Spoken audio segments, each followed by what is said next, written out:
जी, hello दोस्तों, मेरा नाम है अरुण। उम्मीद है आप लोग ठीक होंगे। दोस्तों, झारखंड की धनबाद विधानसभा सीट पर बीजेपी को फ़ायदा हुआ है। झारखंड में धनबाद विधानसभा क्षेत्र में निर्दलीय प्रत्याशी निरंजन राय ने बीजेपी को समर्थन देने का फैसला किया है।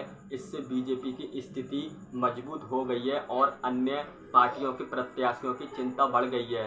बीजेपी के बड़े बड़े नेता निरंजन राय को मनाने में लगे हुए थे और फिर आखिरकार निरंजन राय मान गए। निरंजन राय के बीजेपी को समर्थन देने से केंद्र और राज्य के बीजेपी नेताओं ने चैन की सांस ली है और अब धनबाद विधानसभा क्षेत्र में बीजेपी की जो स्थिति है वो काफ़ी ज़्यादा मजबूत हो गई है और भाकपा माले और झामुमो के प्रत्याशियों का टेंशन बढ़ गया है। धनबाद विधानसभा क्षेत्र से बीजेपी के प्रदेश अध्यक्ष बाबूलाल मरांडी बीजेपी के प्रत्याशी हैं और अभी वो धनबाद के विधायक भी हैं, जबकि पूर्व विधायक राजकुमार यादव भाकपा माले के प्रत्याशी हैं और निजामुद्दीन अंसारी झामुमो के प्रत्याशी हैं और समाज सेवी निरंजन राय ने निर्दलीय प्रत्याशी के रूप में यहाँ से ताल ठोका था। निरंजन राय के चुनाव लड़ने के कारण धनबाद विधानसभा सीट राज्य की हॉट सीट बन गई थी।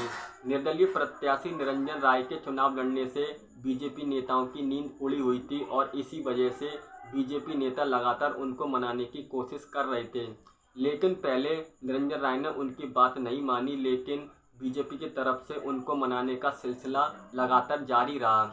आज शनिवार को असम के मुख्यमंत्री हेमंत बिस्वा शर्मा और गोड्डा सांसद निशिकांत दुबे निरंजन राय को मनाने के लिए उनके घर पहुंचे और उनमें आपस में काफ़ी देर तक बातचीत भी हुई।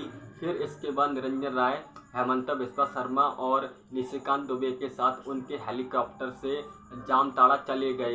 इसके बाद निरंजन राय सांसद निशिकांत दुबे के साथ डोरंडा में बीजेपी के कार्यक्रम में पहुंचे थे, जहां पर होम मिनिस्टर अमित शाह और बीजेपी प्रदेश अध्यक्ष बाबूलाल मरांडी के सामने निरंजन राय ने बीजेपी का दामन थाम लिया।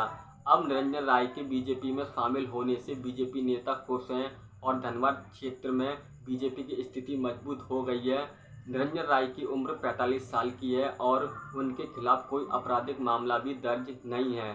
Thank you.